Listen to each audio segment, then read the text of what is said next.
नमस्कार, मैं आनंद शर्मा और आप देख रहे हैं इंडिया आप तक न्यूज। कड़वा लेकिन सच।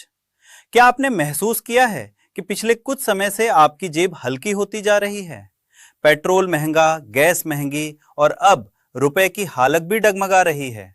विश्वास सदियों का, विरासत अपनों की, हर पीढ़ी जिसे पहचाने, वो चमक रतनलाल सिवाफना ज्वेलर्स की।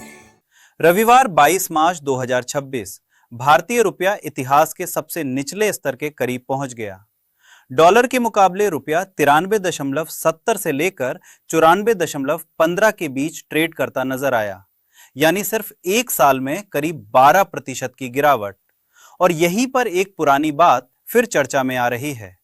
जैसे कि आप लोग देख सकते हैं, 28 जून 2012 को नरेंद्र मोदी जी का एक भाषण, जिसमें उन्होंने रुपए की गिरती कीमत को लेकर तत्कालीन सरकार ऐसे नहीं होता मित्रों, मैं शासन में बैठा हूं, मुझे मालूम है इस प्रकार से रुपया इतनी तेजी से गिर नहीं सकता। अरे नेपाल का रुपया नहीं गिरता है, बांग्लादेश की करेंसी नहीं गिरती है, पाकिस्तान की करेंसी नहीं गिरती, श्रीलंका की करेंसी नहीं गिरती। क्या कारण है हिंदुस्तान का रुपया पतला होता जा रहा है? ये जवाब देना पड़ेगा आपको। देश आपसे जवाब मांग रहा है। लेकिन आज तस्वीर उलट चुकी है। आज देश की हालत यह है कि $1 करीब 93.91 रुपए तक पहुंच चुका है। अब सवाल है, आखिर ऐसा क्यों हुआ? पहला कारण, कच्चे तेल की कीमत। मिडिल ईस्ट में बढ़ते तनाव की वजह से क्रूड ऑयल $100 प्रति बैरल के पार पहुंच चुका है।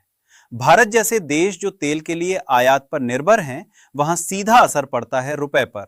दूसरा कारण, मजबूत होता अमेरिकी डॉलर। जब डॉलर मजबूत होता है तो दुनिया भर की करेंसी पर दबाव बनता है और रुपया भी इससे अछूता नहीं है। तीसरा कारण, विदेशी निवेशकों का पैसा निकालना। जब निवेशक भारत से पैसा निकालते हैं तो रुपए की मांग घटती है और कीमत गिरती है। अब सरकार और रिजर्व बैंक क्या कर रहे हैं?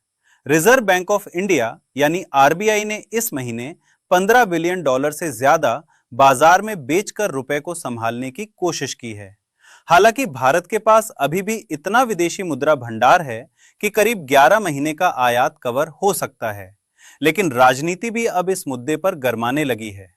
कांग्रेस नेता राहुल गांधी ने सरकार पर निशाना साधते हुए कहा है कि आने वाले समय में महंगाई और बढ़ेगी और आम जनता की मुश्किलें और बढ़ेंगी।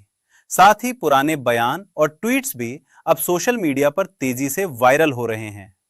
अब असली सवाल यह है, क्या यह सिर्फ वैश्विक हालात का असर है या फिर हमारी आर्थिक नीतियों में कहीं कोई कमी रह गई है? क्योंकि जब रुपया गिरता है तो सिर्फ एक आंकड़ा नहीं गिरता, बल्कि आम आदमी की खरीदने की ताकत भी गिरती है।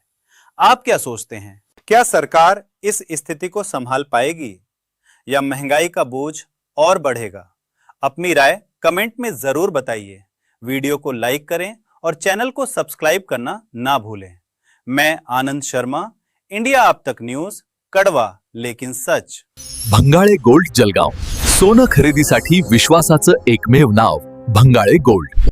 इंडिया आप तक समाचार, कड़वा लेकिन सच।